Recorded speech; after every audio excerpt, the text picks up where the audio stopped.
Thank you, everyone. My name is Elizabeth Sarine, and I welcome you to our Fragile Democracy event. We are here today thanks to the courageous leadership of Attorney General Rob Bonta, the visionary work and hospitality of JANM, the generous support of our sponsors, and a small group of committed volunteers. Josh from Florin JACL Sacramento Valley, Matthew from JACL National, Cindy and Warren from CAL-APABA, as well as the talented team at JANM, Jim, Joy, Colleen, Cheryl, and Elizabeth, as well as my inspirational colleagues at the Attorney General's office, Kat, Maheen, Damon, James, and the members of the API Employees Advisory Committee. Please note that restrooms are on the second floor, accessible via the stairs or the elevator in the lobby. In the case of an emergency, please use the stairs. Do not use the elevator. The closest emergency exit may not be the one in which you entered. With that, let's get started. I am pleased to introduce our event MC, Amy Watanabe, the Managing Director of Client Services at Nakatomi PR, and Associate Producer for the Mineta Legacy Project.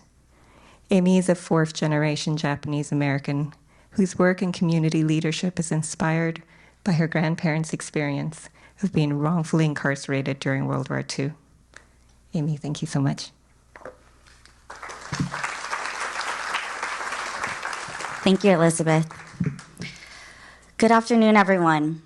Thank you for joining us here in person and those online. It is my honor to be here with you all today to discuss this important topic of the fragility of democracy and what's at stake for civil liberties and civil rights. And what more appropriate place to be gathered in community than here in the Tateuchi Democracy Forum at the Daniel K. Inouye National Center for the Preservation of Democracy at JANM.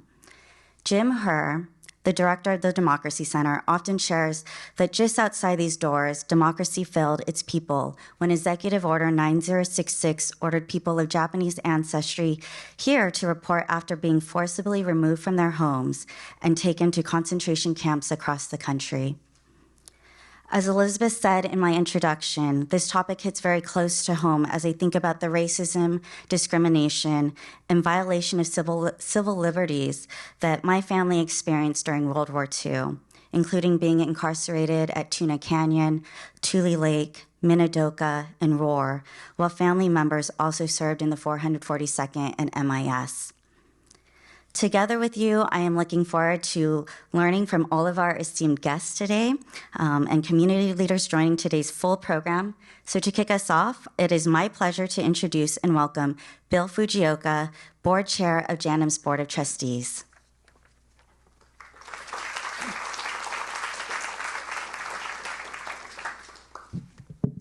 I'll talk quickly because I know you're all freezing right now. The Japanese American Museum is extremely honored to participate and host today's event.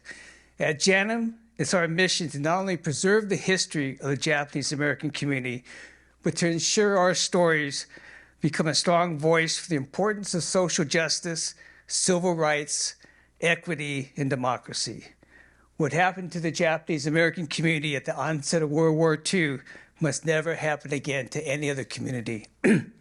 Some of you have been on our campus. Some of you have toured the museum. For those who have not been here, please take the time. Go to the museum, walk upstairs, and go to Common Ground.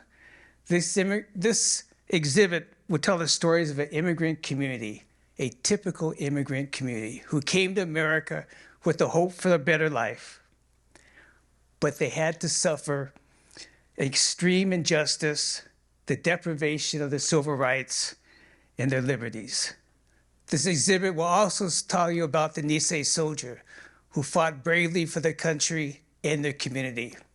Equally important, it will tell you the story of thousands of individuals who stood up against the injustice and fought bravely for our community's civil rights and liberties.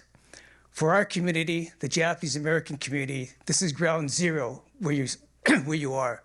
Outside in the corner, in front of the historic building where our museum was built, is where they brought buses and they forced thousands of individuals of Japanese heritage on the buses, and they took them to concentration camps in very desolate areas where they were forced to live behind barbed wire.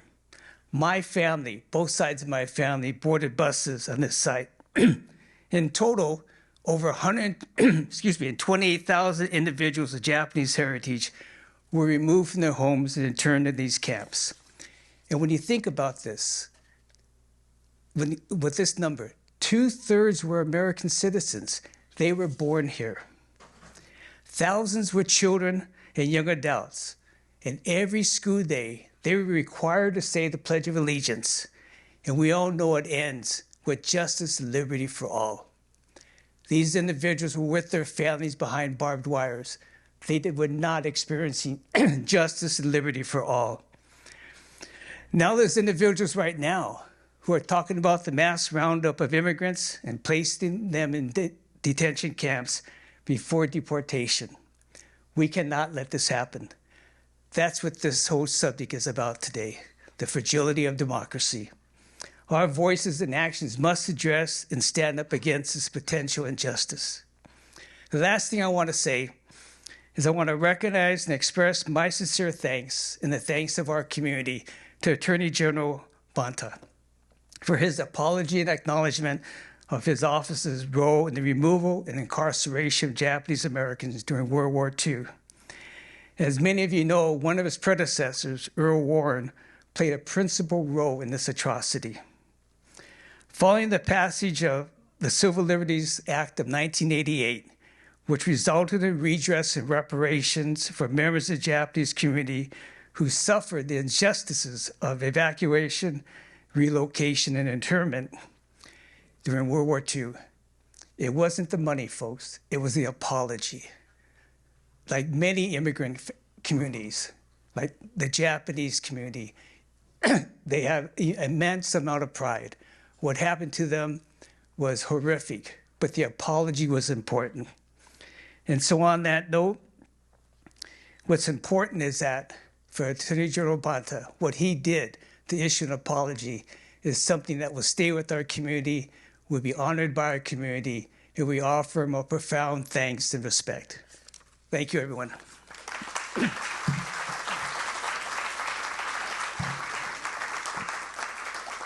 Thank you, Bill. I now have the great privilege to introduce today's keynote introduction speaker, Don Tamaki. Don is a senior counsel at Minami Tamaki, having received his BA and JD from Berkeley. In the 1980s, he was a member of the remarkable pro bono legal team that reopened the landmark 1944 Supreme Court case of Fred Korematsu, overturning Korematsu's criminal conviction for refusing as an American citizen to be incarcerated on account for his racial ancestry. Don co-founded the Asian Law Alliance and has served as the executive director of the Asian Law Caucus. He also co-founded Stop Repeating History to educate the public on the dangers of unchecked presidential power, drawing parallels between the incarceration of Japanese Americans during World War II and the Trump administration's policy targeting minority groups based on race and religion. In 2021, Don was appointed by Governor Gavin Newsom to the California Reparations Task Force to study the cumulative, historic, and present-day impact of enslavement, Jim Crow oppression, and segregation, and to recommend to the legislature what California should do to address these harms. Without further ado, please welcome Don Tamaki.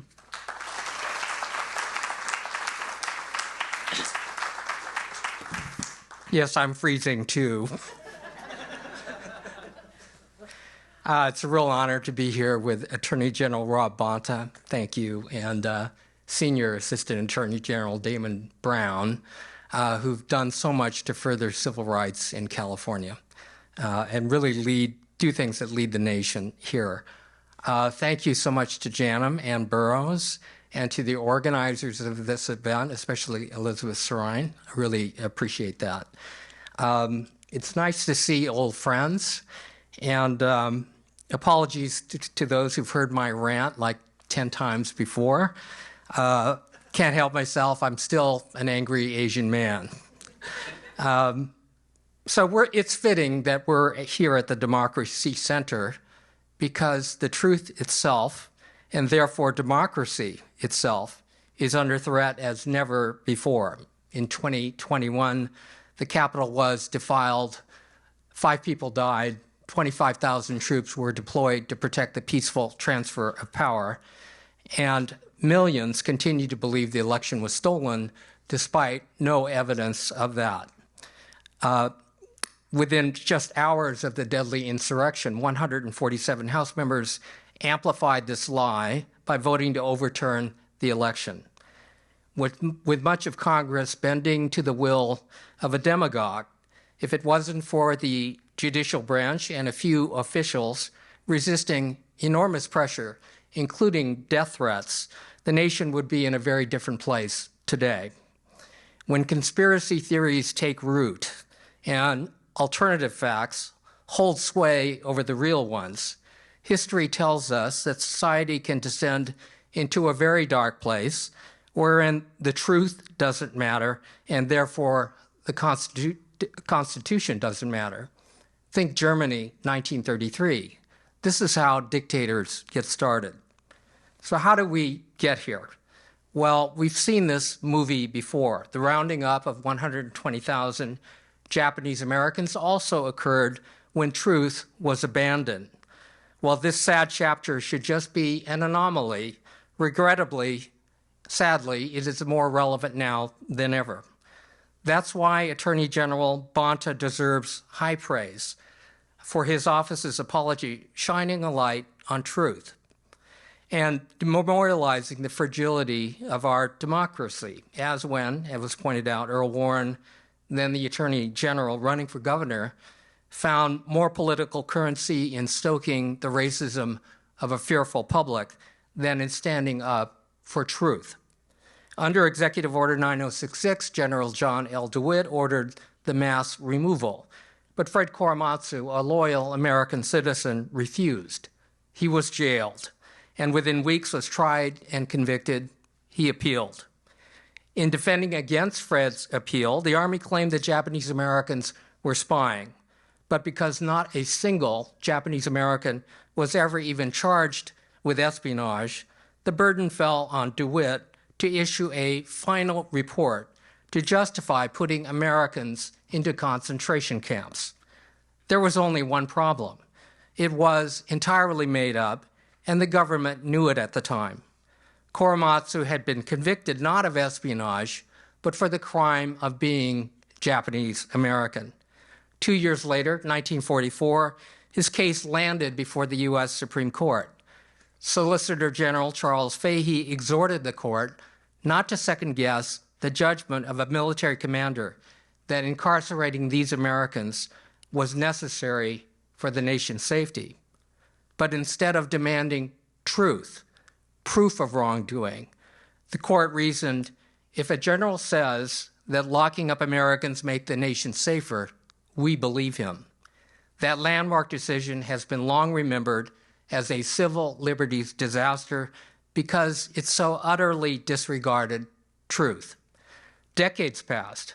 My parents rarely talked about their bitter experience until one day in 1982, I showed them secret wartime intelligence reports that had been discovered by researchers Peter Irons and Aiko Yoshinaga Herzig. These reports had been misfiled in the Commerce Department and lost for almost 40 years. The documents revealed a scandal of epic proportions. As Justice Department lawyers prepared the government's defense against Korematsu's challenge, they called up these intelligence reports from the Navy, the FBI, the Federal Communications Commission, expecting to find evidence of spying that would corroborate DeWitt's claims. To their surprise, they found the opposite. These reports categorically admitted the Japanese Americans had done no wrong, that there was no reason for the mass removal, and that the Army's espionage claims were, quote, intentional falsehoods. Caught in an ethical dilemma, alarmed Justice Department lawyers became whistleblowers, urging the Solicitor General that they had a duty to disclose the evidence and not to lie to the Supreme Court. They were ignored. This evidence was suppressed, altered, and one crucial report was even ordered burned. Moreover, because these whistleblowers balked at peddling lies to the court, their superiors did an end run around them by arranging for DeWitt's report to be filed via the amicus briefs of the state attorney generals of California, of Washington, and of Oregon, essentially enlisting them in the deception. The Solicitor General stood behind the fabricated assertions in the DeWitt's report, knowing that every intelligence agency had thoroughly debunked its claims. 37 years later, our legal team argued that a fraud on the U.S. Supreme Court had been perpetrated by the government, and in 1983, in a San Francisco courtroom packed with camp survivors, a federal court found truth. The government had lied and threw out Fred's criminal conviction. This truth-telling process boosted our 20-year movement for reparations. Over the years, I've wondered how anti-Japanese American hatred could be so overpowering as to cause all three co-equal branches of government, each designed to be a check and balance on the excesses of the other, to fail so spectacularly. Before serving on the Reparations Task Force, delving into slavery and its aftermath, I viewed the incarceration as a standalone example of anti-Asian hate. Now I view it as a subchapter in a racial pathology that began long before Asian Americans arrived on this country's shores. While there is no equivalence between 4 years in a concentration camp and 400 years of oppression, the state's history is rife with instances of how what began as anti-Black animus so easily morphed to target other people of color too. 4 months after Mr. Floyd was murdered on May 25th, 2020, AB 3121 was passed, creating the Reparations Task Force to unpack the truth of harms perpetrated over a very long time, educate the public about it, and develop reparations proposals. As important as the apology we commemorate today is, of greater impact is Attorney General Bonta's allocation of huge resources over an intense 2-year period to support the truth-telling work of the task force, assigning Special Assistant Attorney General Damon Brown, Senior Assistant Attorney General Michael Newman, and Deputy Attorney General Ziyang Yang to supervise some 20 brilliant Department of Justice attorneys, at least 3 PhD analysts, a dozen staffers, 4 economists, and many university professors and scholars. So on June 29th of 2023, after 2 years of intense work, 27 days of hearings, 48 hours of testimony from expert and lay witnesses, we presented a groundbreaking, authoritative 1,100-page final report to the legislature, drawing a through line from 246 years of enslavement, another 90 years of Jim Crow exclusion and racial terror, and decades after decades more of continuing discrimination resulting in today's outcomes, and for which we made over 115 recommendations for repair. Fellow task force member Lisa Holder calls this report the Book of Truth. From the nation's birth, the Constitution protected slavery. Half of the nation's pre-Civil War presidents were enslavers while in office. More than 1,800 members of Congress, representing 37 states, once enslaved Black people. California entered the Union in 1850 as a non-slave state, but since it was not a crime to keep someone enslaved in California, enslavers entered California during the gold rush, and they brought their human property with them. By 1852, legislators passed fugitive slave laws, and barred, quote, black, mulatto, or Indian people from testifying against white people in court. By 1867, California Democrats rose to power by promising to oppose any laws making black, indigenous, or Chinese people equal to white people. At that time, there were few black people in the state, so hate groups mainly terrorized Chinese communities, and the law did not protect them since our Supreme Court decided that the ban on black people testifying against white people applied to Chinese people too. Between 1850 and 1935, there were 352 documented lynchings in California, including of 8 black Californians, but mostly of persons of Chinese, indigenous, and Mexican descent. By 1882, Congress passed the nation's first travel ban, the Chinese Exclusion Act. During this ultra-racist era, Japanese immigrants arrived. A slew of anti-Asian legislation followed, including California's 1913 alien land laws prohibiting Japanese immigrants from owning most kinds of real property. By the 1920s, white supremacist groups flourished in the West, with sizable Ku Klux Klan populations or chapters in Los Angeles, in San Francisco, in Oakland, Anaheim, Riverside, Fresno, and San Jose. So when Tanforan Racetrack, near San Francisco, was transformed into a temporary prison, surrounded by barbed wire and machine gun towers, and 8,000 people, including my mother and father, were herded into horse stalls reeking of manure, they didn't miss the irony that the racetrack's toilets and drinking fountains were segregated by signs reading white and colored, indicative of how deeply Jim Crow had infected California and how anti-black policies so easily shifted to make the incarceration of Japanese Americans so normal as to be beyond question. But while racial animus against Asian Americans ebbed and flowed, the targeting of black people remained constant. California became a leader in racial segregation. For example, by the 1940s, 80% of the homes in Los Angeles had deed restrictions barring black families. Black people were excluded from the benefits of the New Deal and from federal home loans, which created America's middle class.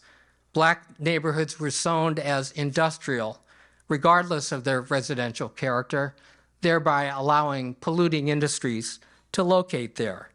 Freeways and other developments which vastly increased the wealth and productivity of entire regions were often run through black neighborhoods, destroying thousands of homes and businesses. As a result, white households today have 9 times more assets than black households. Black people have shorter life expectancies. For example, in San Francisco, over the last decade, black infant mortality was 5 times that of white babies. And huge disparities persist in housing, in healthcare, education, employment, criminal justice, and just about every metric that matters. Today, over 600 organizations have endorsed reparations. Over 50 of them are Japanese American groups. Why? Why should Japanese American groups, why would Japanese American groups support black reparations? Let me answer that by juxtaposing 2 seemingly unrelated historical events. In 1943, 63-year-old James Wakasa was confined at Topaz concentration camp in Utah, along with Fred Korematsu, my mother and father, and about 10,000 other Americans. One evening, Wakasa decides to take a stroll along the camp's barbed wire fence line. From 300 yards away, a sentry atop a guard tower took aim and fired, the bullet striking Wakasa in the chest and killing him. No inquest was held, and the guard was exonerated after claiming Wakasa was trying to escape. 2 years later, 1945, O'Day Short, his wife Helen, 7-year-old Carol Ann, and 9-year-old Barry moved into the house they built in Fontana, California. Sheriff's Warren Short they should go back to their own black neighborhoods. His real estate agent advised, "Vigilantes had a meeting here last night, and if I were you, I'd get my family out of here." 2 weeks later, the house explodes. Neighbors see Helen try to beat back the flames consuming her children. All family members died. The San Bernardino County District Attorney decided it was an accident. The California Attorney General concluded that there was no evidence of vigilante in Fontana that could be found. Other than the fact that these events occurred just within 2 years of each other, what ties them together? I would say that the answer is that the hate resulting in the deaths of James Wakasa and the Odell Short family has its origins in the racism that propped up the institution of slavery and its aftermath. Slavery has existed in the world for thousands of years, but it was only in the past 400 to 500 years that white Europeans developed an extreme form based on skin color, which reduced human beings to property, a status that was permanent, it was inheritable, it was multi-generational. In the words of Martin Luther King, thingifying them, thereby making normal the most heinous crimes against humanity. Following the end of slavery, this cultural norm, valuing white lives above all others, morphed into forms of hate that put a target on the backs of not just African Americans, but other people of color, including James Wakasa. Simply put, if you can thingify black people, then stigmatizing any other disfavored group du jour is easy. Slavery begat the cultural foundation of America's racial hierarchy of white people on top, black and indigenous people on the bottom, and everybody else somewhere in between. And as long as the racial pathology that originated in 1619 remains unreckoned, the racial hierarchy that is spawned will numbingly recycle. We know this is true by just looking at recent history, when Asian Americans were blamed for the Chinese virus, when Mexicans were called drug dealers and rapists, when Muslims were labeled as terrorists, when white supremacists declared that Jews were poised to replace them, when LGBTQ people were demonized, and one more African American person, among countless others, was killed during an encounter with law enforcement, and it barely evoked a shrug, because it is so normal. As we remember the image of Confederate flag-toting insurrectionists smashing their way into the Capitol, longing for a racialized social order that should have ended with the Civil War, we realize much is at stake in 2024. No, our response to this recycling pathology cannot be a shrug. This time, we need to trace it back whence it originated, uncover the buried truth, and repair the cascading harms that flowed from 1619 and era to era thereafter. That is the value of the Attorney General's apology and his support of the Reparations Task Force. Of course, no one enjoys truth that might make us feel bad. But if we don't face the ugly, inconvenient truth, how do we improve as a nation? More to the point, how do we save our democracy? Let it be remembered that the last president spent months in the run-up to the election conditioning his followers to believe that the only way he could lose was if the election was rigged. When he did lose, his advisors urged him to declare martial law, fire the acting attorney general, and sub in a co-conspirator who would do his bidding. Fake electors were recruited in multiple states to cast phony electoral ballots.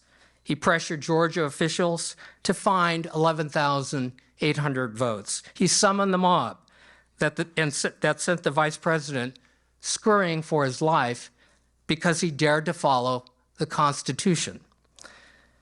He now proclaims that, quote, immigrants are poisoning the blood of this country. That is the rhetoric of fascism. Folks, you can't make this stuff up. This is happening in America. So the truth-telling of the Attorney General's apology and the Reparations Task Force reminds us that democracy is not always lost in a sudden coup d'etat. No, we can lose our democracy incrementally.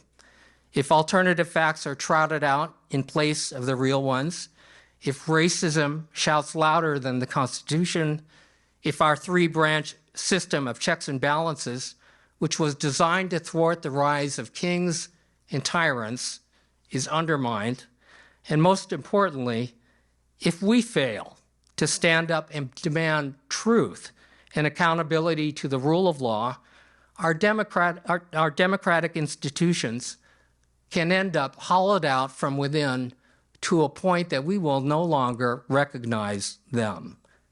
I want to close by commending JANM, the organizers of this event, especially Elizabeth Sarine, and most of all, Attorney General Bonta and his leadership team, Assistant Senior Attorney General Damon Brown among them, for teaching the nation that each time the country has shined a light on its wrongs, owned up to uncomfortable truths, repaired them, and become more inclusive and more faithful to its ideals, it has become stronger, better, and a more perfect union.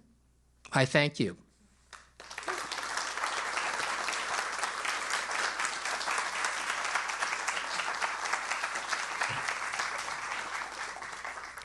Thank you, Don, for that wonderful keynote introduction and for setting the context for today's discussion. We now have the pleasure of being joined by JANM CEO Ann Burroughs and our very own California State Attorney General Rob Bonta for a fireside chat as they explore what led Attorney General Bonta's historic apology and statement that acknowledged the complicity of the California Attorney General's office in the incarceration and dispossession of Japanese Americans during and after World War II. Please welcome Ann Burroughs and Attorney General Rob Bonta.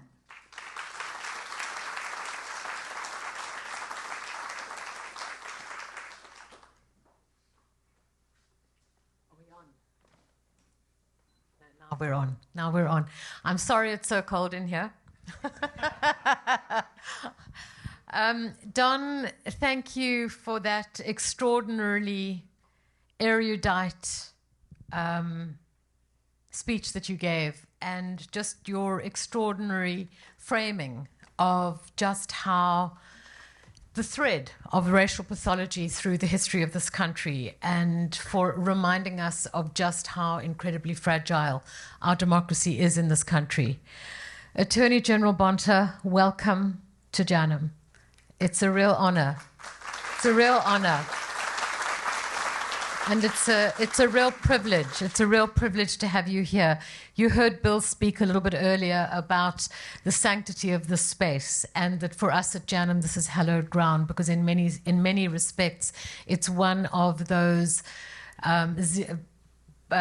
ground zero points in the civil rights history of this country. So it's just enormously important to have you here today talking about this extraordinary apology that you issued last year. You know, Don has already given us an idea. Everybody knows what it is. Bill has talked about the importance of it, but it's profound in so many ways, and it will have ramifications and repercussions for many, many, many years to come. So it's wonderful to have you here. It's wonderful to have you here. So what we're going to do in our conversation today is just to talk about that apology. We can come at it from many different perspectives, but I thought that I would start by asking you, what was it that motivated you to issue that apology, and why did you feel that it was important to frame it as a reparative apology? Thank you, Ann.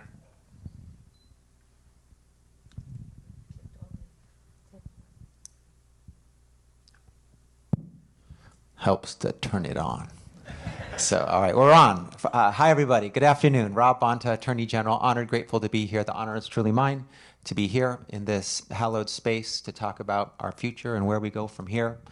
Let me first just thank JANM and Bill for having me, for hosting us. Thank you to my team for everything you've done to get us here, for the work that you've done. I'm proud of you. I'm proud of us, what we've accomplished and what we're continuing to push forward on. And Don, thank you for your insight, your inspiration. You've had a lot of folks, whether you knew it or not, who you inspired, including me. So thank you. Excited to be here. And the apology. One of the things that we really wanted to do in our office when I became the AG, and everyone who holds a role brings themselves to it, their lived experience, their values, their priorities, their passions. And one of the things that I believed we could do better as a DOJ was to not be perceived as the place where there's bureaucratic buildings and people in suits behind security, and get out into the community and hear from community and be in circles and be at tables and hear about painful things and challenges and struggles and co-create solutions together. And that means talking to community. And we wanted to not just say that, but we wanted to institutionalize it, and we have. We have a part of our team is called the Community Awareness Response and Engagement Team that does outreach and conversation. And we were engaged in a conversation with Japanese American leaders and civil rights and civil liberties leaders who encouraged us to be part of a healing process, something that we were very excited about being a part of and playing a role in. And to the very poignant points made by Don, you can't change the past, but you can acknowledge it, you must acknowledge it, you can apologize for it, and you can make sure it never happens again and take affirmative steps to do the opposite of the painful thing, the unjust thing, the racist thing. And it's important for communities to be seen, heard, and valued. And to Bill's point about the apology being far more important than the reparations with the Civil Liberties Act of 1988, we wanted to play a role as well, acknowledge the thing that my institutional office did historically, to say it was wrong, to say it was a mistake, it was unjust. It wasn't a mistake, it wasn't an accident, it was a deliberate offense. An atrocity that was unimaginable and unacceptable and created incalculable pain. And to acknowledge the specific role we had, not to make it general, but to own what specific attorneys general in the Department of Justice did. Taking away land from those of Japanese ancestry, wrongfully, unjustly, destroying livelihoods,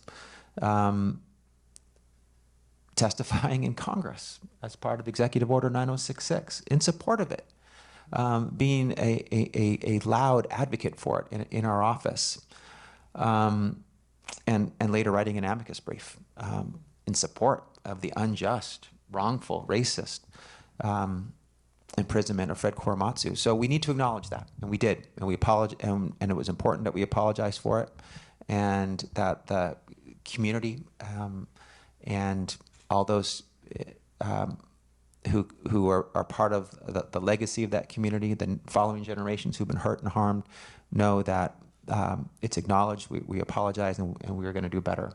And so we also wanted to do it on the 35th anniversary of the Civil Liberties Act of 1988, and we did.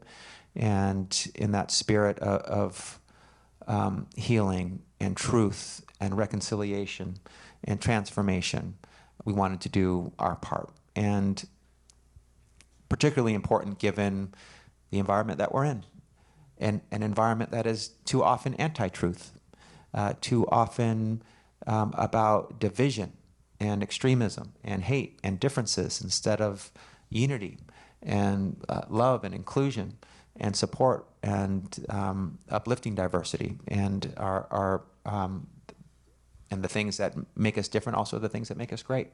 So we wanted to be an antidote and a response to some of the very challenging and painful threats that we're seeing in and to our democracy, and to be a source of light and healing in response. Thank you for that.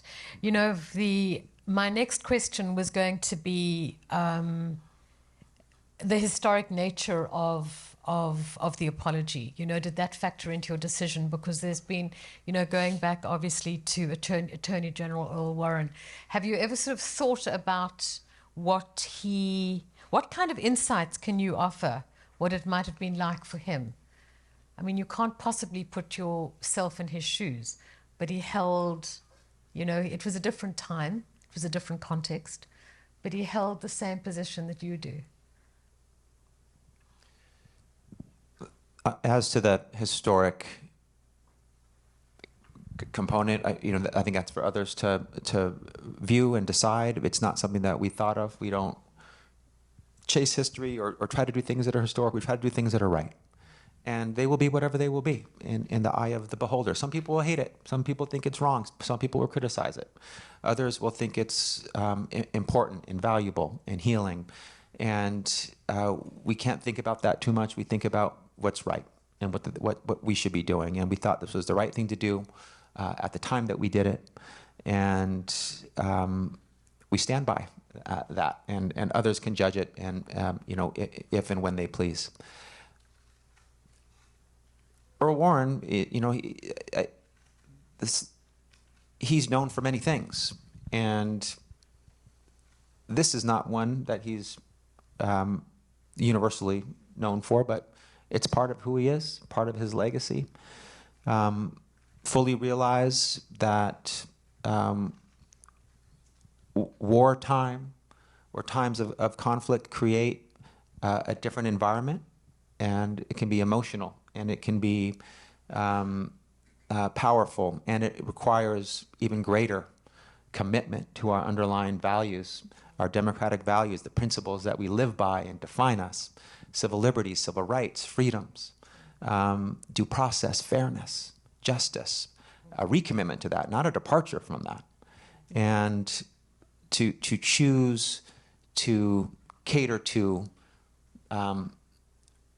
fears and wrong ideas for personal benefit, I think that is something that Mr. Warren will have to own and will be part of his legacy. And we all have long lives and careers. We do many things in our lives, and some things are worthy of accolades and positive reinforcement, and some things need to be criticized and recognized for what they are. So this I don't really think about so much him and his role. I think about my role, my time, what I can do in the window of opportunity that I have to make people's lives better. And I always operate like I'm running out of time. I want to do more. I want to do it yesterday. I want to deliver as much as possible to those in need, and that's my goal. I think comparisons and historical perspectives can be left for others at another time. The most important time for me is now, and what we have done, what we do next, and who we help and how much we help them. Well, certainly for us here, history is important, but it's important because we need to learn those lessons. And we need to be able to use those lessons of history to influence an imperfect present and, to shape a more just future. Earlier today, before the program started, you stamped a series of names in the Derecho. And for those of you who don't know, it's a book that we have here that for the first time gathers together the names of over 125,000 people of Japanese ancestry that were incarcerated in over 75 confinement sites during the Second World War. And for us at JANM, it's not just a book. We know how important names are. But for us, it's a monument. It's very different from a monument, for example, of names where names may be engraved in stone, or there may be somebody cast in bronze on a marble plinth, which derives its power from its permanence. This monument, the Derecho, derives its power from each stamping. It accrues its power from each stamping. So for us here at JANM, and certainly for people that have had the experience of stamping names of people who've been incarcerated, their own names or family members' names, they talk about it as being an act of repair and an act of memory. But it's more than just memory, because it's also memory as justice, as an act of justice. And I would love to hear from you what went through your mind as you were doing that. There is such a symmetry between your apology and this extraordinary act of repair. And I know that you were doing it on behalf of people who are in your office. So tell us about that, please. Thank you. Let me just first mention my agreement with your point about the lens of history, to make sure we're not repeating mistakes and to see trends and to guard against them and to make sure we commit to the best of who we are in the most vulnerable times. I completely agree with that. As a student of history, that's what I studied in college and continue to look back in history for lessons. The stamping ceremony was powerful, and I can see how even more powerful it would be for a family member, including family members in my own office who are here today, and are here with us now.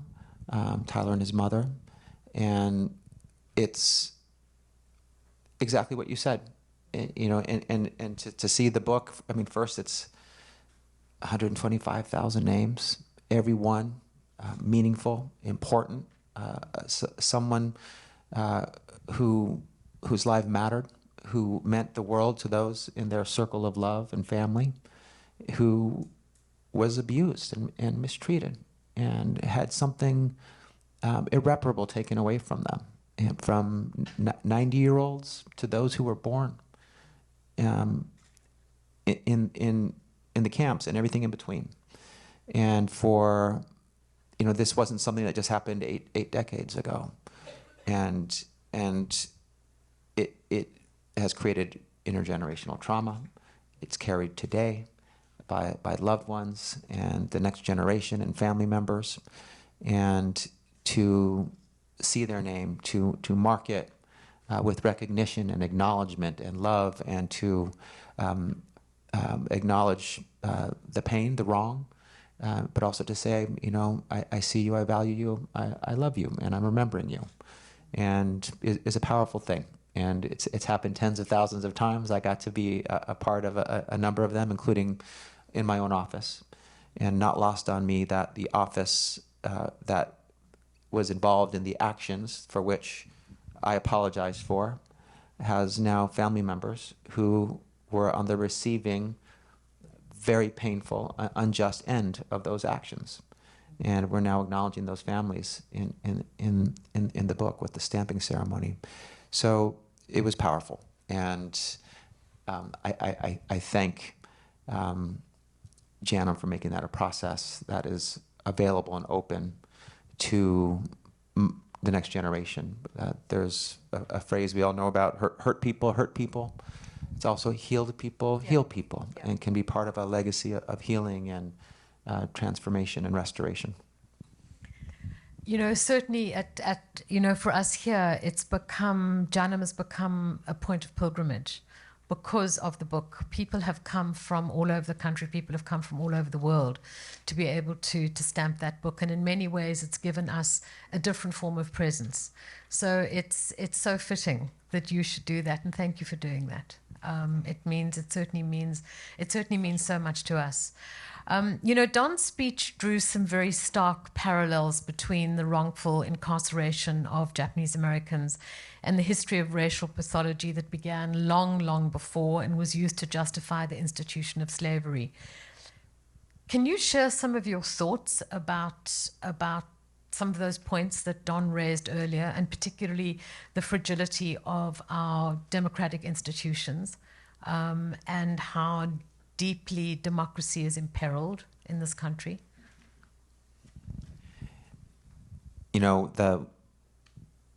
One of the things that I think was so powerful and important about Don's speech was the radical truth-telling that it involves. And It's not always easy to hear. It's not something that people want to hear about who we are and where we've been, but we must hear it. And truth-telling is the antidote and the remedy to much of what ails us in this country, and to recognize the history, the themes, the interconnections, the parallels he drew in his talk between the racism, institutional racism, and pathology that affected the indigenous community and the Black community and the Japanese American community, and to see the through line with respect to many different groups that have been othered and treated as less than, and see it as dehumanized. When you see it through that lens, as was so articulately shared, you can't help but see that painful truth, and it's not something to just dwell on the pain, but you can't fix the problem until you face it, and it's what we do next that matters, and to make sure that we heal, acknowledge, and do better. And our history, unfortunately, from the founding in this country has been rife with racism, institutional, from slavery to Jim Crow to Native American genocide, the Muslim ban, the alien land laws, et cetera, et cetera, et cetera. And it's not something that's just in the past. It's now. Multiple states have alien land laws now. The attacks on the LGBTQ plus community, on the immigrant community, the ripping away and tearing away of rights and freedoms and liberties, and seen through that context of the past and history, I think is a call to action for us to do more, and to not let people hide the truth through book bans or censorship. The truth in our history is our path forward to do better and do different. And so, it rung true to me as Don's teachings have for years, and is an important call to action about where we go from here. Our democracy is threatened. There's no doubt. It has been. It continues to be. And it's been battle tested and stress tested. It's survived so far, and I believe will continue to survive. But our democracy is based on the power of us, on we, of the people. The people have always had and will always have the first and the last word. The power in government and in our democratic institutions emanates from the people. We give it to others, and we can take it away from those who are irresponsible or shirk their responsibilities or misuse it or abuse it. And so democracy is a contact sport. It requires action and activism and engagement and participation, speaking up and speaking out, organizing and activating. The opposite, or the biggest threat to democracy, isn't a certain party, although I think one party is more of a threat to democracy than another. My own personal opinion, or one person, although there is one person that I think is a major threat to democracy right now. The biggest threat is apathy, not engaging, not caring, not being involved. Fascists and demagogues cannot win in our system. The people have the power, but we have to exercise it, own it, use our agency, and not be shy about it. So it's what we do from here that matters. And as someone who was proudly raised by parents who were activists, from a dad who was involved in the civil rights movement and marched in Selma, to both parents who worked for the United Farm Workers of America, to a mom who brought me to rallies and demonstrations and protests fighting for the restoration of democracy back in the Philippines, I saw people power time and time again prevail. And my parents show me that we have agency. We're not destined to be bystanders or spectators as the future unfolds before us and just have to accept the unacceptable, whatever it is, but we can shape it and bend it and move it to where it needs to be, to more fair places, to more just places. And we're best when we do that in beautiful coalitions. Coalitions like the Farm Worker Movement, which started with Filipino Americans and Latinos, and later joined by Black Americans and white Americans, and became an undeniable force for good and justice. We can continue to build those movements of good, that lift up democracy. And we have had threats in this democracy before. We've seen world wars and civil wars. We've seen depressions and recessions. We've seen international pandemics, and yet we remain a powerful democracy, a beacon of light and hope to the rest of the world. But we need to continue to cultivate and nurture and fight for our democracy. And if the people do that, then it's inevitable. Democracy will continue, but it is what we do next as the people that will determine where democracy goes from here. Well, it's really rousing to hear that in this space, our Democracy Center, where we bring people together to talk about difficult issues and to engage them in the process and engage them in looking at the fragility of democracy and how we heal that, how we move that forward, and how we do it together. I know that we're almost out of time, and I know that you have a very tight schedule. I have many, many more questions. But I have one more question in particular that I wanted to ask you, and that's really about the modern revival in states like Florida and Texas of the alien land laws. You know, the specifics of the law differ. I'm not a lawyer, obviously, but the rhetoric behind each of the laws remains exactly the same. Where people are fair game if it's fair and prudent to view them with suspicion and to equate them with the actions of their countries of origin when those countries pose a real and imminent danger to the United States.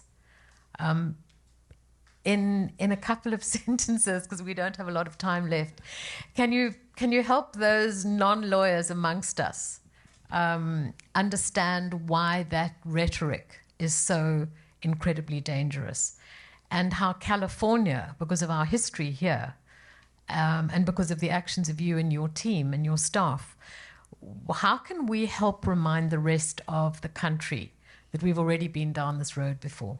I mean, to your point earlier, this is the value and power and potency of history. We've been there. We've seen it. We've seen that movie before. We've seen the pain and that atrocity already, and it is history repeating itself, and almost exactly, sort of superficial arguments around national security, but really fueled fundamentally by racism and otherness and scapegoating and injustice have led to these actions. And you can see when how it matters what elected officials say and how they say it. When the person with the most powerful platform and megaphone in the world says things like Kung flu and the China virus, and gives permission and license to be racist and blame others and hurt others, that has consequences. And as it does when leaders support bills like SB 264 in Florida, which needed to be challenged. It was challenged. It's been put on hold because it's unlawful, violates the Equal Protection Clause, and that needs to continue. We need people to stand up and speak out as leaders against those types of actions. And look, California is special. We believe first and best in so many things in this nation, and we have a legislator who had a similar alien land law that she introduced twice here in California in the legislature. Didn't pass, but you can see the intent and the existence of that sentiment here. So, we've seen this before. The answer is to use the checks and balances in our system, including the courts, but also for leaders to speak out against this, these racist, harmful actions, as many have done. Thank you. And I know we're almost out of time. We've probably got 1 minute left. So I'm going to ask you if there's anything that you'd like to say in closing before we close out this segment of the program. Well, thank you for the opportunity to be here with all of you. It's special for me to be here. This very place was where I had my Southern California inauguration as I launched my elected term tenure, and I always pinch myself that I'm in this role as California Attorney General. I sometimes secretly check on the website to see if my name is still there and my photo is still there, and it's very affirming when I see it. Positions like this are time limited, and for me, my goal is to do as much good, create as much justice, right as many wrongs as possible in the time that I have. And we can only do that in partnership with allies in this work. So sometimes you don't get recognized for the important work that you do. I want to recognize it. I want to thank you. I see you as partners and collaborators for good. We have more good we need to create. We have challenges ahead, but there's nothing that we can't overcome if we take care of one another, have each other's backs, and fight together. So please note the California Department of Justice will always fight with you. Thank you. Thank you, Attorney General Bonta.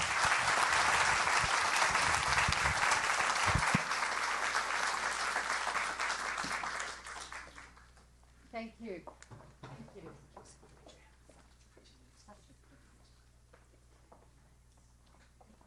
Thank you.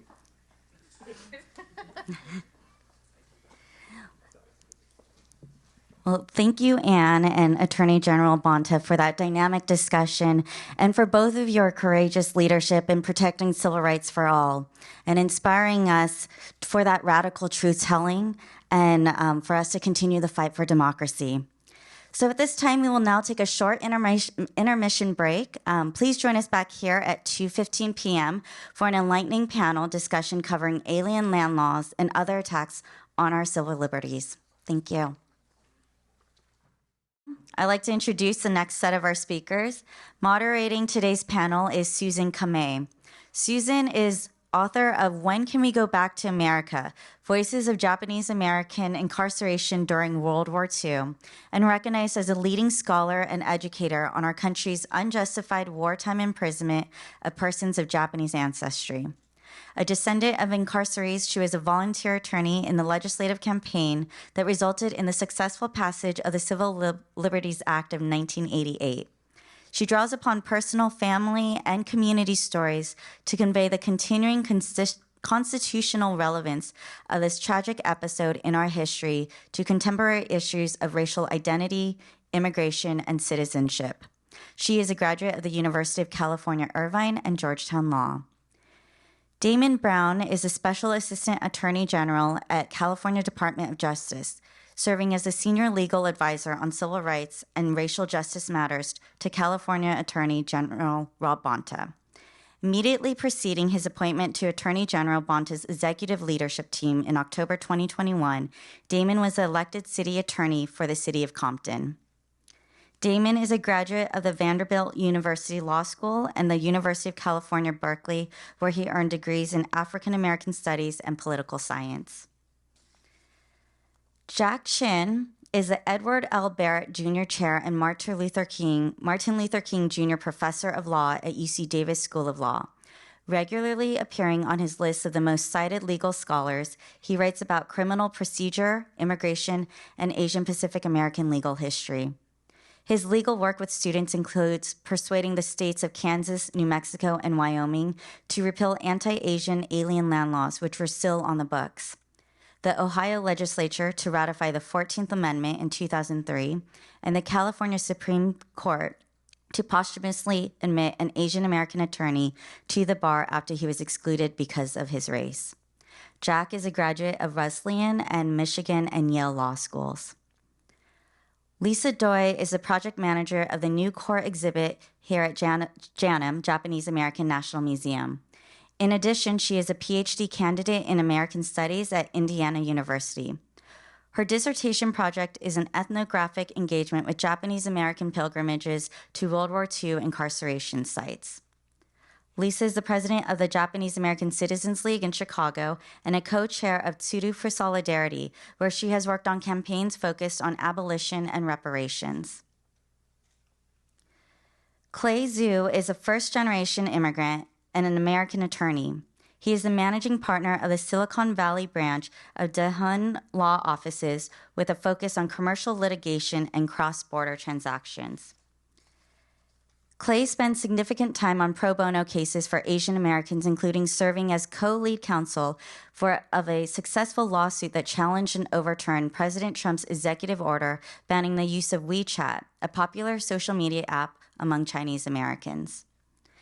In 2021, Clay co-founded a nonprofit called the Chinese American Legal Defense Alliance with the mission of using litigation to fight against discrimination against Chinese Americans, including public interest lawsuits against the federal government for the infamous China Initiative. Clay is also the organizer and co-lead counsel with ACLU on a current lawsuit against the Florida state government for its alien land law that was passed last year. Among many of his recognitions, Clay received the award of California Lawyer of the Year in Civil Rights from the Daily Journal in 2022. Please welcome our speakers for today's panel.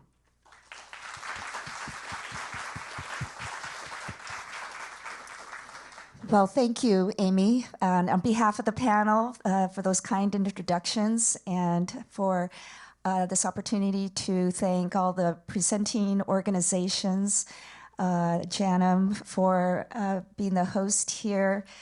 My mother and grandparents were among those that boarded the buses outside, and so for every time I come, it is a sacred opportunity. Thank you, Don, for kicking us off with your remarks, and certainly to Attorney General Bonta and Ann for setting the context for what we have collectively identified as an opportunity to get tactical, to be able to kind of bring home into action what we need to be doing now in this current time of crisis and going forward. And so we're pleased that Jack will be kicking us off with some historic context.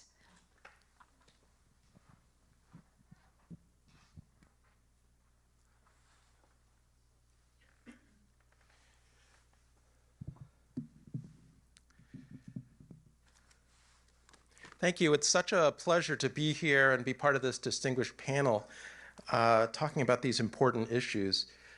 I had the honor of participating in an amicus brief in support of Clay's litigation against the new Florida alien land law, which has now been enjoined by the 11th Circuit. And what we talked about in the amicus brief was, to a significant extent, the history of the old alien land law. The history begins, I would say, with one of the first acts of the first Congress, the Naturalization Act of 1790, which limited naturalization to free white persons. The manuscript bill was signed by George Washington, Thomas Jefferson, John Adams in their roles, making bills become law. This was obviously a political document, who gets to be a citizen and vote, but it was also an immigration document because at the time, many states had laws that allowed only citizens to own land, have to be a U.S. citizen to own land, and agriculture was a much larger portion of the economy than it is even now. And so Congress understood at the time, and the states understood at the time, that they wanted people to immigrate to the United States, and if they wanted people to immigrate to the United States and populate the country, they would have to have an easy form of naturalization, because it cost a lot of money to get here, and because that would give you the economic opportunity that would give you the incentive to immigrate, but only the people they wanted. They only wanted the good immigrants, and they defined that by race. At the time, 1790, the free white persons were, the category that they were trying to exclude was persons of African descent and indigenous people. They were thinking of whites as opposed to the people who presented the race problem that existed at the time, blacks and indigenous people. But immediately it was clear that this restriction applied to Asian people as well. United States versus Dow is a case that was written by Chief Justice Taney when he was on circuit. The Supreme Court justices used to try cases. He was trying a case in 1840 in Maryland 17 years before he wrote his infamous Dred Scott decision, where he said that persons of African ancestry had no rights which white people were bound to respect.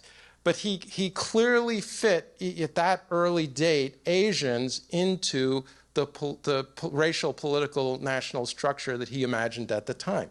Dow was a Christian from the Philippines, born in Manila. He was a Malay in the racial term of the time, a Filipino, and there were different rules of evidence for white people and non-white people, and Dow said, hey, I'm a Christian Filipino, I would prefer the white rules of evidence because they're better.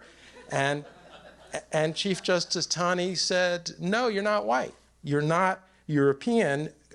You might be Christian, but you're not European. And when we started this country, the only people that we wanted to come here and expected to come here were white Christians from Europe. That wasn't just crazy old Chief Justice Taney.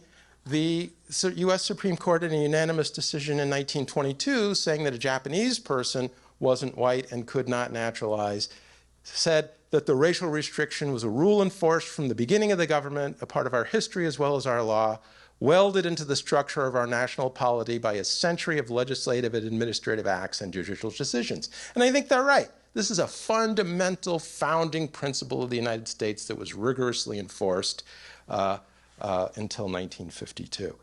It came into play in California, both of these things, in the California Constitution of 1879. Foreigners of the white race or of African descent can own property like native-born citizens, not others. That was part of a larger goal of the California Constitution of 1879, which had a whole chapter, Article 19, about Chinese and the ways to get rid of them. But it wasn't really about Chinese. It was about foreigners ineligible to become citizens of the United States, which included other Asians in addition to Chinese. And, you know, going back to what Don Tamaki said earlier about the importance of the connection between slavery and discrimination against Asians, by 1879, the naturalization law had been amended by Congress to allow the naturalization of persons of African nativity or descent. So here, discrimination against Asians stands on its own, even when it's not being inflicted on members of other groups. We have the implementation of these ideas in the California Alien Land Law of 1913. Aliens eligible to citizenship can own land. All other aliens can own land only to the extent that they're allowed to do so by a treaty. This is still an immigration law. The California Supreme Court said in 1922, what's the purpose? Why? Why do we have a law that says that only aliens eligible to citizenship can own land? Well, because we don't want Japanese people to come to California. And this is a legitimate purpose. It's an appropriate thing for the legislature to do. They can do it. The other alien land laws in other states, this is about the Florida alien land law. The newspaper reported that when it was adopted in 1926 by vote of the people of Florida at an initiative, that it had the sole intention of forestalling any further importation into Florida of Japanese, Chinese, and others of the Mongolian race. This was not just a California thing. This was a national policy, a national goal. All of these states in red had alien land laws that applied to Asians in particular through one machination or another at one time or another. I don't know if you can see, but to the far right, Delaware jumped in on the bandwagon at a certain point.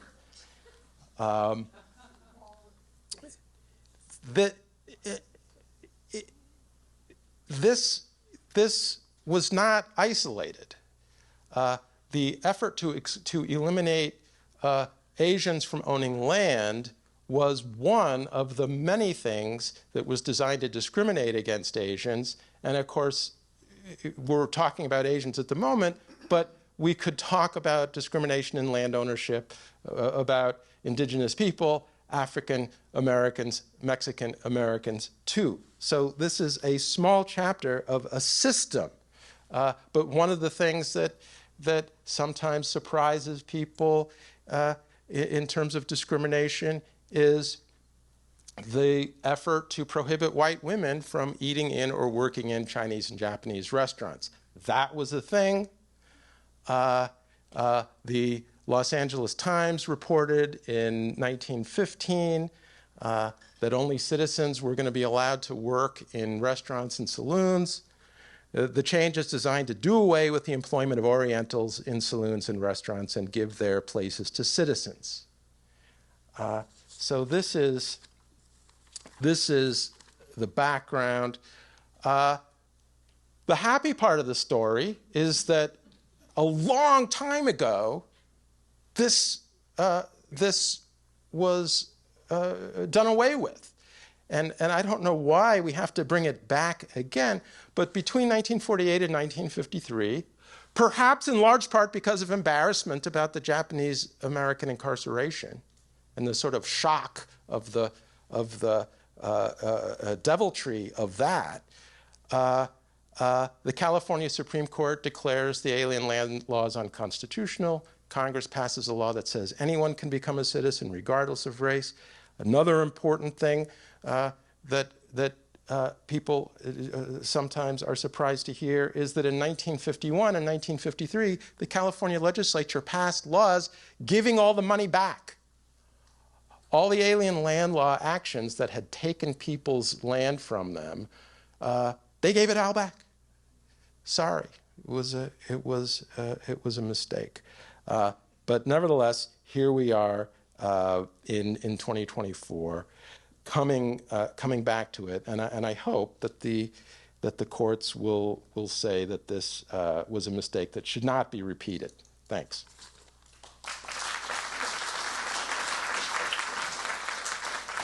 Thank you, Jack. That's a powerful background for us to consider. And when Attorney General Bonta referred to this as a battle, we have some real activity on the battlefront. And Clay, would you take a moment to fill us in?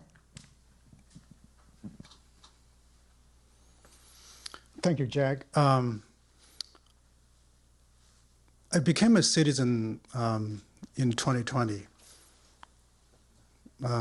As a first-generation immigrant from China, after living in this country for more than 20 years, I finally decided to get my U.S. citizenship and give up my Chinese passport.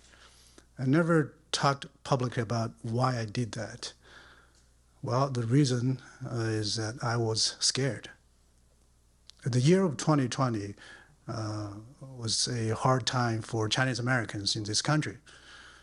When the pandemic broke out, when Donald Trump was in his re-election campaign, for the first time in 20 plus years living in this country, I did not feel safe. So I went ahead and get my citizenship. I thought that was my actual protection. I could show my U.S. passport, say I belong here.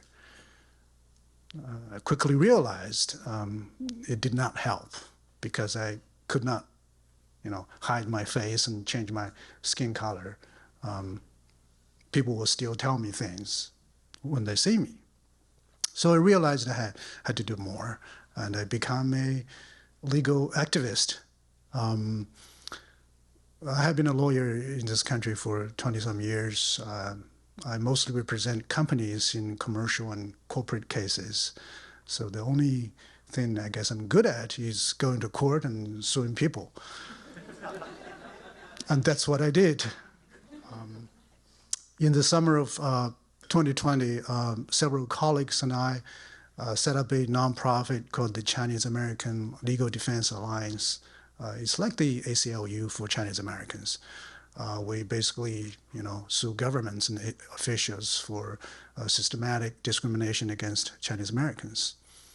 And since then, I have been spending a substantial amount of my time doing pro bono work.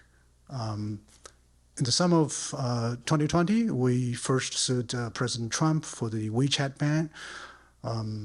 That was a popular messaging app for all the Chinese Americans. The ban came out during the height of the pandemic. I could not go back to China anymore. My 88-year-old mom, WeChat was the only way for me to get in touch with her.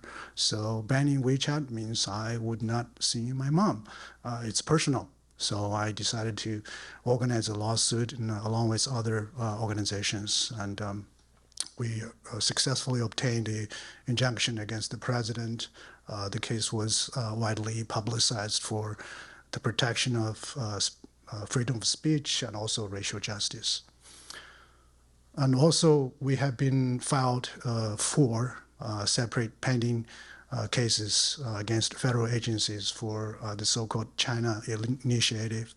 It's a racial profiling and targeting program against Chinese American professors and scientists in this country.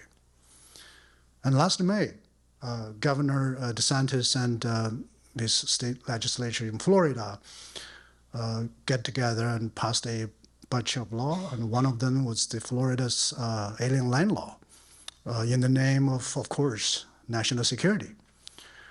The law came out as a great surprise to me, because I thought that was something happening, 100 years ago.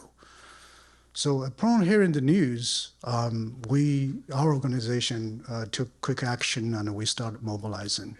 The law basically, just like Jack introduced, it was very similar to the California alien land law, essentially banning Chinese Americans and people from other 6 countries from buying and owning real estates in Florida. The law also requires, if you are already a real estate owner, you have to register with the state government. It is basically turning the clock back. We persuaded ACLU to come on board, and we jointly filed a lawsuit only a couple of weeks after the law was adopted. I initially thought that was only a Florida case, but things quickly got out of hand. I believe 12 or 13 red states immediately filed a amicus brief supporting Florida. And then US DOJ stepped in, they filed a brief supporting us. And then about dozens of civil rights organizations and scholars, including Jack, filing a amicus brief supporting us. To prepare for the case, I had to read the Korematsu case again, especially the dissenting opinions.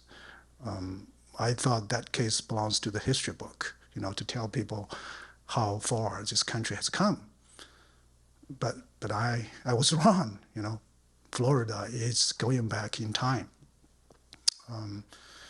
We had unfortunately, a Trump-appointed judge in the federal district court. The judge refused to issue an injunction during our motion. We quickly appealed to the 11th Circuit. We just got good news early this month. The Court of Appeals has granted a partial injunction, but that first win was just only the first step. We're going back to Florida again in April for a full hearing at the Court of Appeals. I will be there, and also along with my ACLU colleagues. Florida is not the only state. Texas just put a similar any land law bill on its primary election ballot about a couple weeks ago. About a dozen red states already adopting some forms of alien land law as we speak. So it's a game of whack-a-mole, and we've been busy. I can report to you that I do not feel any safer than 4 years ago because of the grave dangers we're facing today. But I'm happy to say that I'm already feeling the impact and the difference that my team and I have been working as a legal defense and legal aid organization. So enough talk. Let's go to work. Thank you.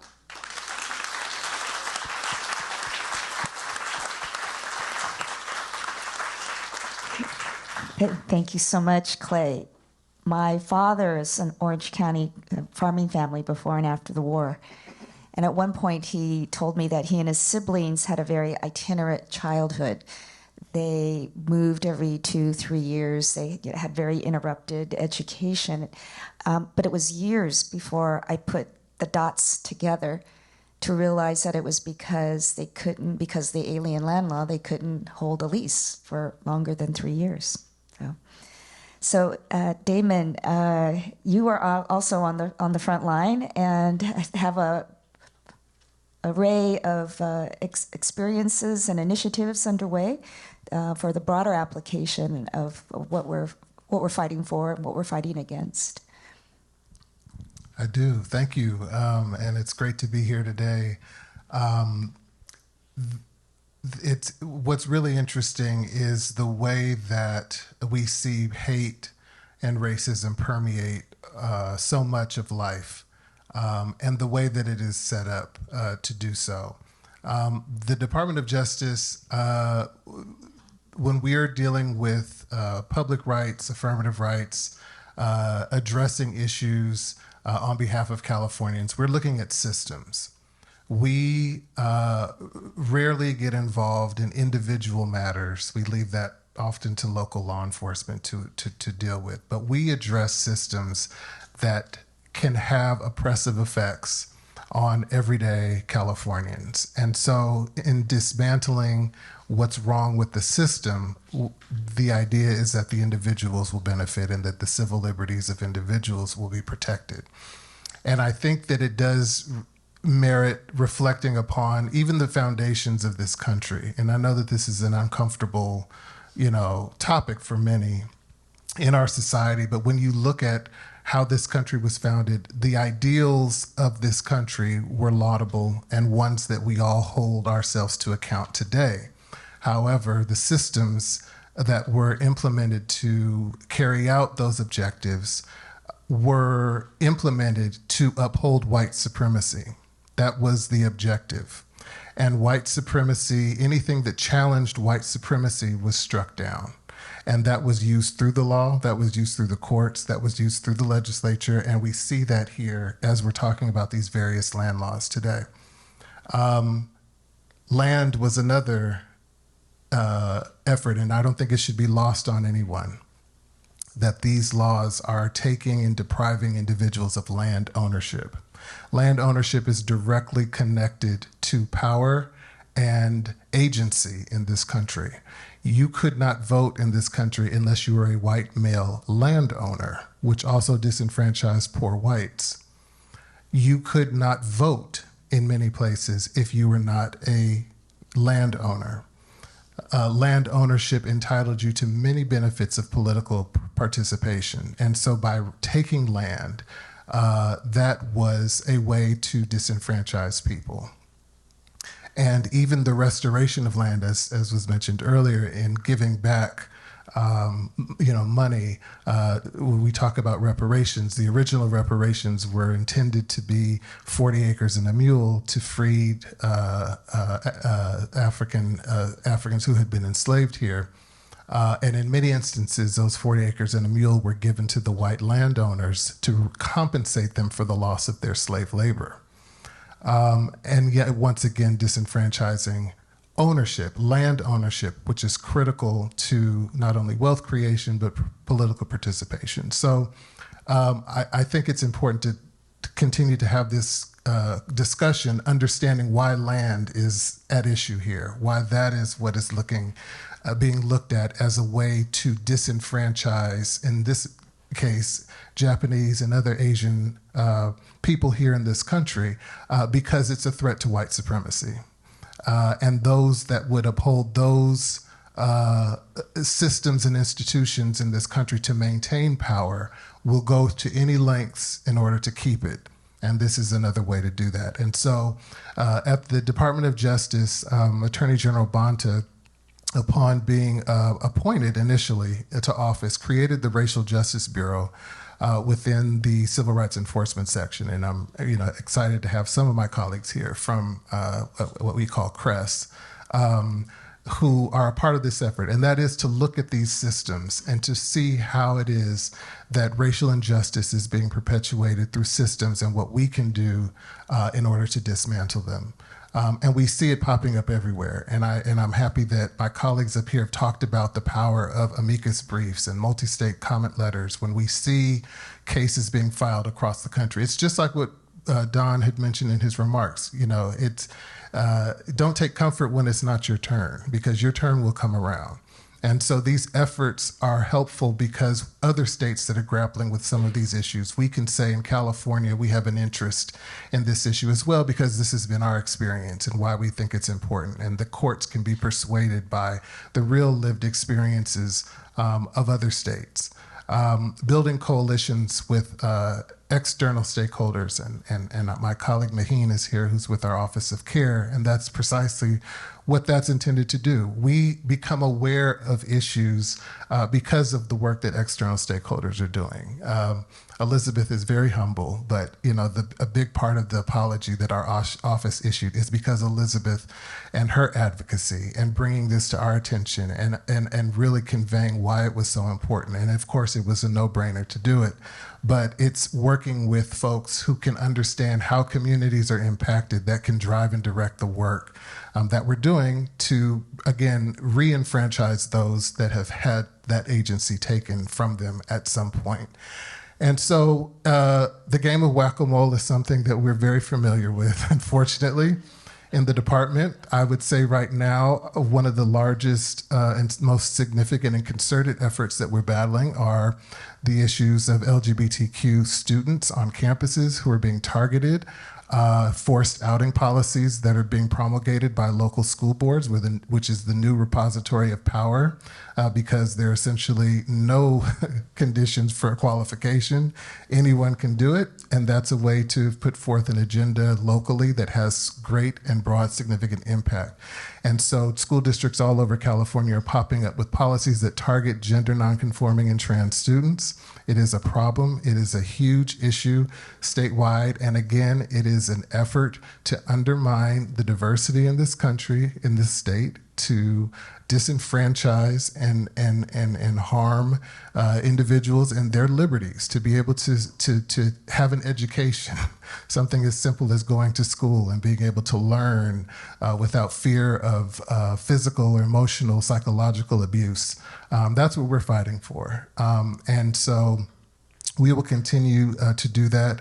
We will continue to look at how things impact people through systems. There's a statement that has sort of been weaponized, and that is that being woke is a bad thing. And those who don't like the word woke sometimes have a hard time defining what they understand it to be. But being woke takes its roots in slavery, where our original police forces were actually slave patrols. That's how policing came to be. And slaves would tell each other to stay woke, to stay vigilant, to be eyeful and careful of what was going on around them. And so we all should be woke because, again, no one is exempt. And it does take coalition building, it takes allyship, it takes partnership with government agencies, with stakeholders and advocates and leaders to be vigilant, because a lot of these laws are they're covert in the way that they are written. Their application extends far beyond what some would say is the intent behind the legislation or the law. And if we're not woke and vigilant and paying attention, our civil liberties can be taken from us in an instant. No one who's had them taken from them saw it coming. And so we do need to be vigilant, and we need to be supportive of each other.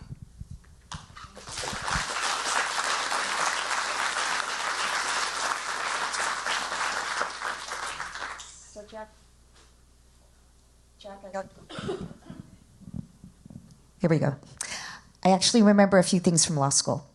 It was a long time ago, but I was impressed by something that one of my con law professors said, which is test cases are brought by someone whose ox has been gored. And Damon, you said in our prep Zoom that what impacts one impacts us all. And so I have thought about that phrase about an ox being gored, that we are sharing in all of our oxes being gored at this moment. And Lisa, you wear many hats in the community. Thank you. So you're going to give us some more plays in the playbook in terms of what we can do in the community and as part of organizations. Yeah, thank you so much. I realized as I'm sitting here, I think the only non-lawyer who is really going to be speaking today. So I don't know if that's a good thing or a bad thing. I'm also not a historian, although I spend a lot of time thinking about the past. So I just wanted to start by picking up on something we heard earlier about Attorney General Bonta visiting the Ide-cho across the plaza earlier today. And I've been thinking both as a scholar and as a person about what Ide in the Ide-cho means. And Reverend Dr. Duncan Williams, who created it, I think it's both him as a historian, but also as a Buddhist minister, thinking about Ide as a practice of soul consoling. And so you may have heard of the word Ide in the context of the white obelisk at Manzanar, the Ide-to. And I think about what it means to enact this practice of taking care of the souls of the dead, which I think is the most traditional interpretation of Ide. But I also think that there's a valence of Ide in terms of taking care of the souls of the living, and even taking care of the souls of generations to come. And so, I'm going to talk a little bit about sort of two things that both Sudo for Solidarity and JACL at the national level and chapters have been focusing on, but also that many other Japanese American organizations have been involved with. There are many people in this room who've been deeply involved in them. I can't see you very well, but I want to name Josh and Mark and Kathy and many, many others who are also thinking about these kinds of works in their own community organizing. I'll start by talking a little bit about reparations, which is something we've talked about several times today already. In 2021, Sudo was asked by several national Black-led reparations organizations and the ACLU to solicit testimony from the Japanese American community in support of H.R. 40, which is a piece of federal legislation to do a federal study on the history and legacy of slavery, and sort of a study bill about reparations that was mirrored in AB 3121. And it made it to the House Judiciary Committee, which is the farthest it had ever made it in its nearly 40 years of being introduced on the House floor. And as I think Don articulated so well, this was, I think, an easy ask in many ways for Japanese Americans to speak out in support of this piece of legislation. And very quickly, we got over 300 letters of testimony in support. And Kathy spoke in front of the committee on Zoom during the pandemic, but really, I think, gave voice to Japanese Americans and why people are speaking out and writing these testimonies. And I also think that process of giving testimony, whether it was in favor of H.R. 40, whether it was in the process of the AB 3121 commission meetings, mirrors the 1982 process for Japanese Americans to testify at the Commission on Wartime Internment and Relocation of Civilians. To me, as someone who grew up only in the aftermath of those hearings, I see them as really path-breaking in the process of giving voice to community members and allowing people to speak their own truth publicly, and really changing the trajectory and knowledge of the broader Japanese American community about what it means to speak up and what it means to speak out. And I'm grateful to be able to inherit those testimonies, both from the 80s and from the 2020s, from community members who are sort of speaking about the incredible importance of their own voices. I think a lot about the word repair in reparations, and what does it mean for us to repair? What does it mean for us to repair through legislation, which I think has its place and has its purpose, but also for us to repair as a community. And I think a lot about Japanese Americans today, you hear often the phrases intergenerational trauma and intergenerational healing. And I think about this acts of repair as this process of healing multi-generationally from a collective community harm. And I think for me, a lot of that comes from acting in solidarity with other communities. And so in the testimonies that we received in 2021, I see so many of those as testimonies of repair, to be able to speak out for another community, to be able to say that all of these histories are deeply intertwined, is an act of repairing ourselves as Japanese Americans, our community, our families, through the act of giving testimony. And so I'll use that to sort of talk about sort of the second area where SUDU and JACL and other organizations have been doing a lot of work, which is around immigration detention. A week ago, I was in Seattle with some members of SUDU who were blockading the entrance to the Seattle Federal Building to demand the closure of Northwest Detention Center, which is the largest ICE detention facility in the Pacific Northwest. Some of the folks who were blockading the doors took turns to sort of speak about why they were there. And my friends Stan and Barbara and Becca all talked about members of their family who'd been incarcerated. They talked about a brother David, an uncle Min, a grandmother Nobu, and what it meant for them to be removed from their homes and their communities and indefinitely detained, much like the people who are being held inside Northwest Detention Center today.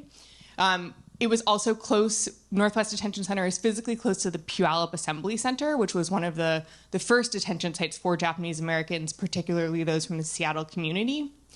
But they also talked about their children and their grandchildren and sort of future generations of Japanese Americans. And their speaking out was not just for those who'd come before, but it was for those who are growing up now, and wanting them to live in a world where there is less detention, where there is the possibility that they won't have to protest these kinds of sites.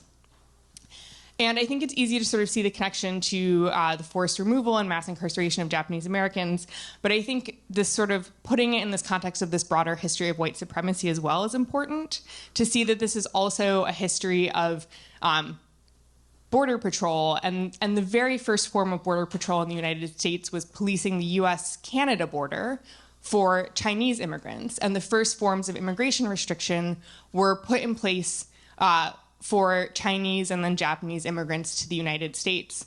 And so this has this long history of being turned against whichever community is sort of the de jure community to target. And I want to sort of conclude with this notion that I think many people have raised of national security. It's also, I think, important to see how national security gets invoked in the context of Japanese Americans, in the context of post 9/11 and using it against Muslim Americans, and today against new immigrant communities and a longstanding Chinese immigrant community in the United States. National security, I think, is often a sort of misnomer, and it's really about securing a nation, an image of a nation, a perception of a nation that, as so many of my fellow panelists have said, is really rooted in this ideology of white supremacy. And so, I think that these are some of the things that motivate our work today. And I think this motivation, is not only sort of political in its purpose and political in its intentions and impacts, but I think ultimately is a project of healing and repair that is healing for communities beyond the Japanese American community and is also deeply healing within the Japanese American community.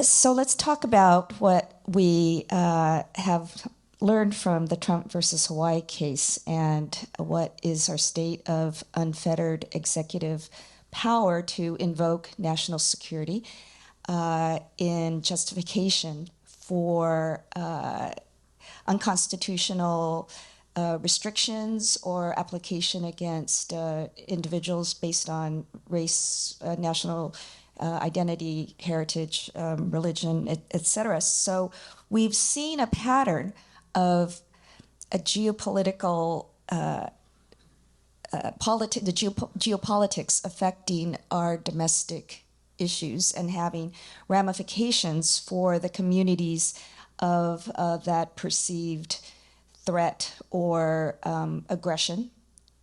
So what have we learned from this pattern? How could we be better prepared for to the whack-a-mole.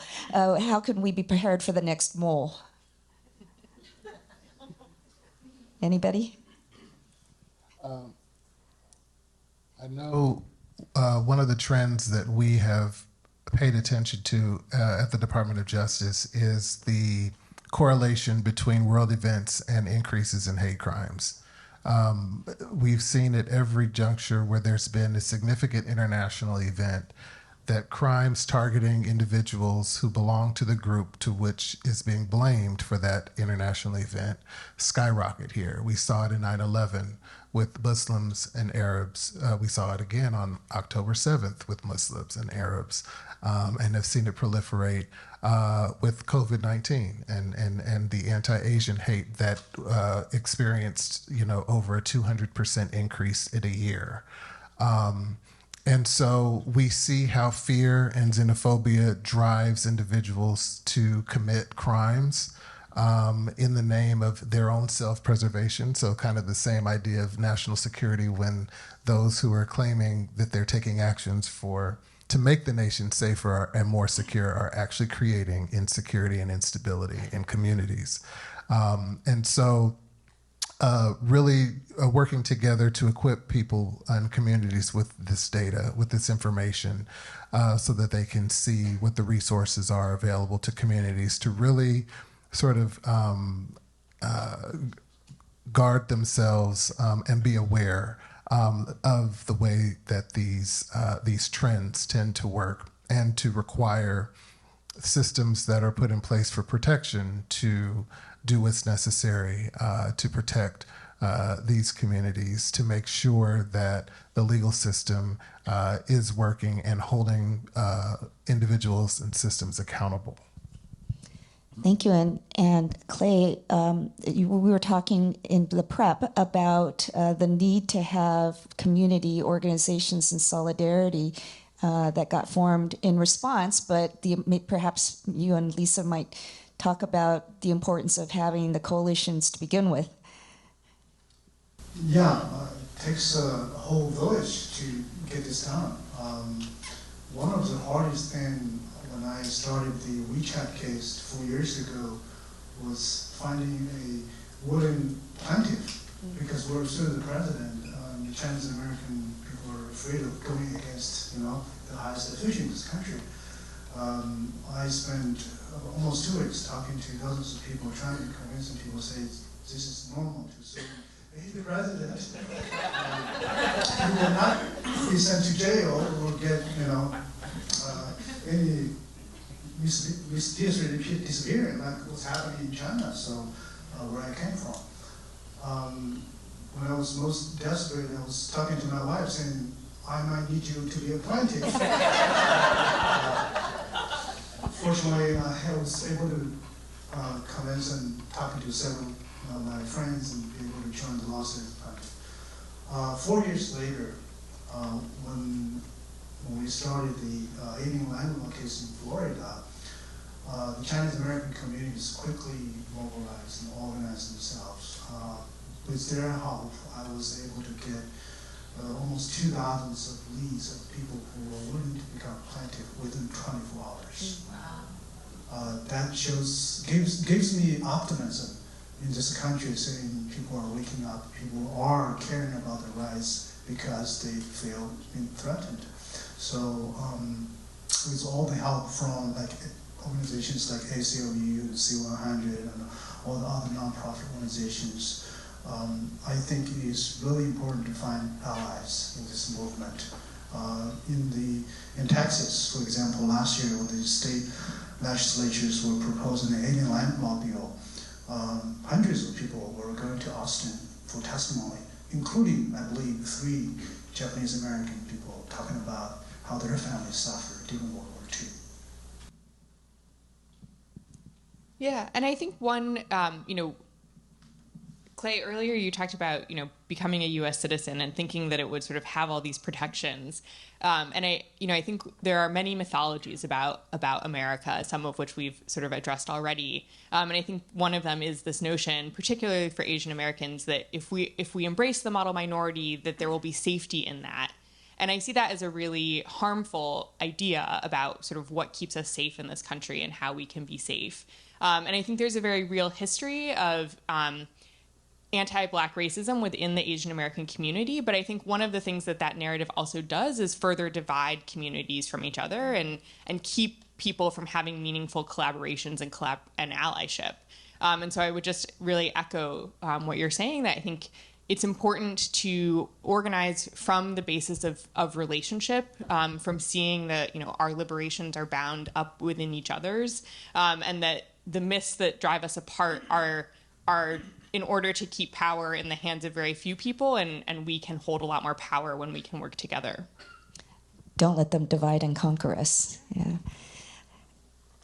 Jack, you and I work with students, and one of the things that, of course, Attorney General Bonta mentioned the danger of apathy. And do you hear about a sense of helplessness, hopelessness? Our country has reached the point of dysfunctionality that we're just going to go off the cliff and there isn't anything we can do about it. Do you have a reaction to that, or the others, in terms of how do we combat this sense of apathy or cynicism, a lack of belief now in the integrity of our government institutions? Well, law students are energetic. Law students are optimistic. They are hoping that they'll be able to make a difference in the world in their careers. And so I don't see among my students a sense of apathy, but it's not a random sample of people of that age or students or anything like that. I am concerned that people will not realize the seriousness of the moment that we're in and the importance of voting and letting our voices be heard. It's not clear to me that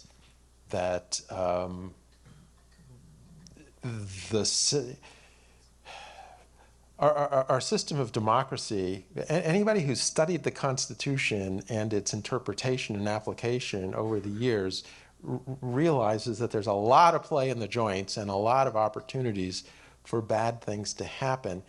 And I'm not sure that we could stand a real hard test again. Lisa, what do you think? Yeah, I don't think I'm used to I don't think I work with a random sample of young people, but I think that there are many, many very politically engaged young people in the Japanese American community across the country who I think are really imagining a future that, I'll say for myself, 5-10 years ago, I didn't think was possible, and are really pushing me to think much more imaginatively, capaciously about what the future of the Japanese American community can be, and that really excites me.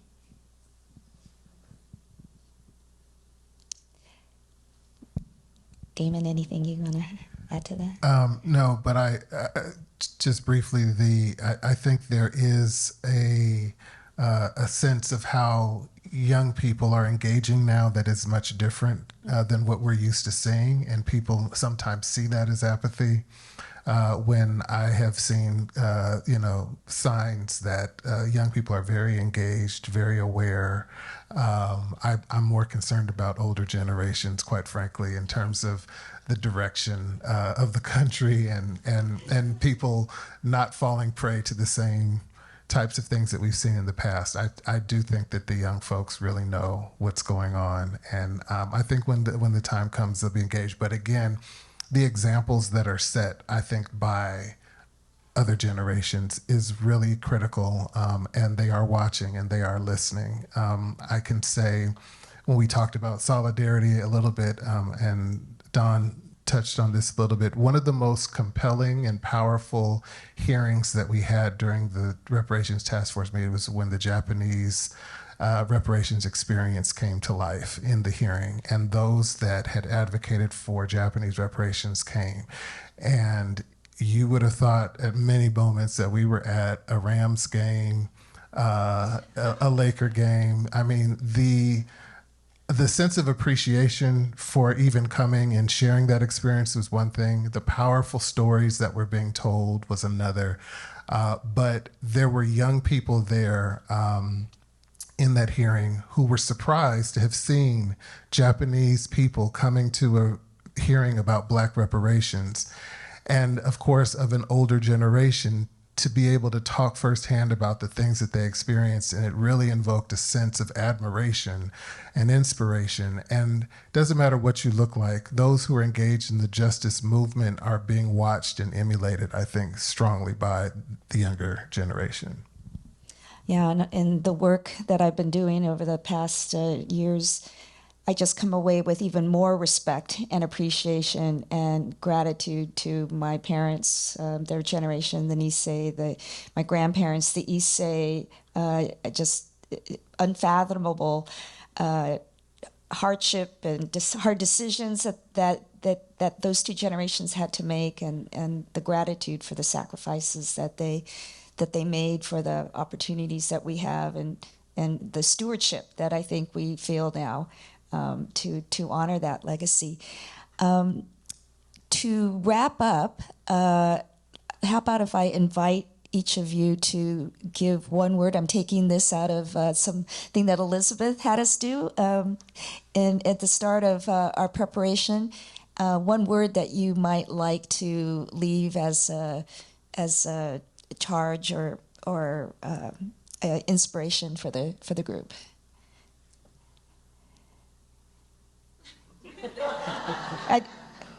Clay, I know what your word was. My word is during the Zoom meeting was fight. I'll keep using the same word. I might end where I started with Ire and ask you to think about what it means to you to console the souls of the dead, to console yourself, and to console the souls of generations to come.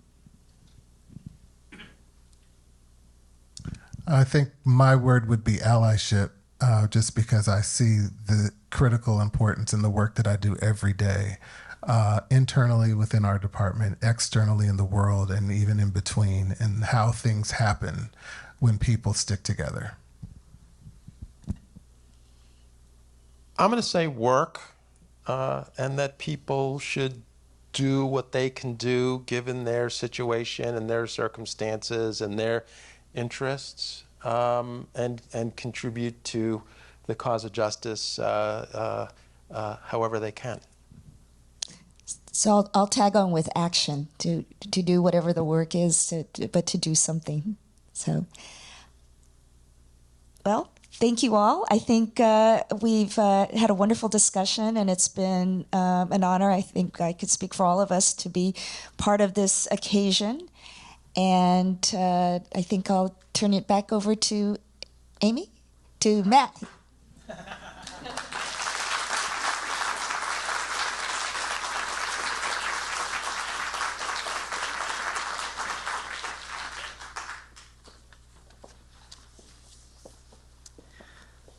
Well, first off, thank you to all of our wonderful speakers. And hello, everyone. My name is Matthew Wisely. I'm one of the youths. And I'm also Education Programs Manager for the Japanese American Citizens League National. I also served as one of the volunteers who worked to make today possible, and I promise I'm the last speaker.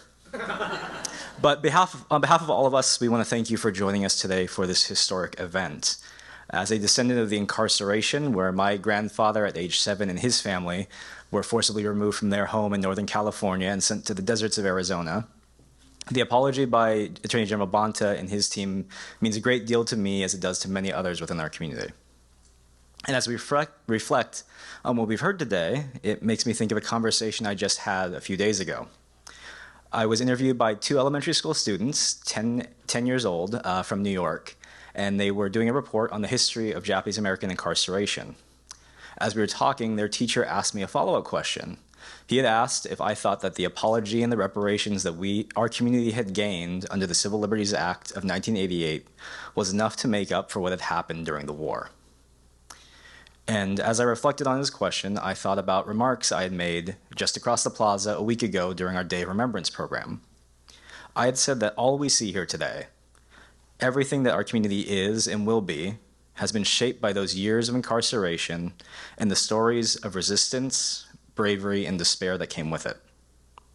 So how could an apology and a check for $20,000 ever be enough to make up for what happened? Well, I think we all know that it can't be. There will never come a time where we can say that anything has made up for what happened to our community during the war. We will never get back the time we lost, the property, the money, language, people, culture, and history, and so much more. It's all gone forever. But as Don and Bill and so many others have said, that the redress movement wasn't about gaining back what we had lost. The redress movement and other acts like the Attorney General's apology are about vindication and about healing. These acts help to prove to the rest of the world what our community has known all along, that the incarceration in every facet was wrong. And not only was it wrong, it was the result of racism, wartime hysteria, and a failure of our political system. Not the military necessity, not the national security that the Army, the government, and so many others have parroted over the years, even after the wars ended. So we stand here today because of General Bonta and his team for recognizing that what our community went through was wrong, and that governmental bodies like his office were wrong for supporting such actions. But as you've heard also from our panelists, there's still much work that needs to be done. And as we come to the end of our time here today, we invite everyone to join us across the way for a reception and light refreshments. So once again, let me thank all of our volunteers, and thank you to Ann Burroughs and the JANM staff for hosting us. Thank you to our speakers, Amy Watanabe, Susan Kamei, Damon Brown, Jack Chin, Lisa Doi, and Clay Zhu. And once again, thank you to Attorney General Bonta and his team for all of their hard work, and for all of you for joining us today. Please enjoy.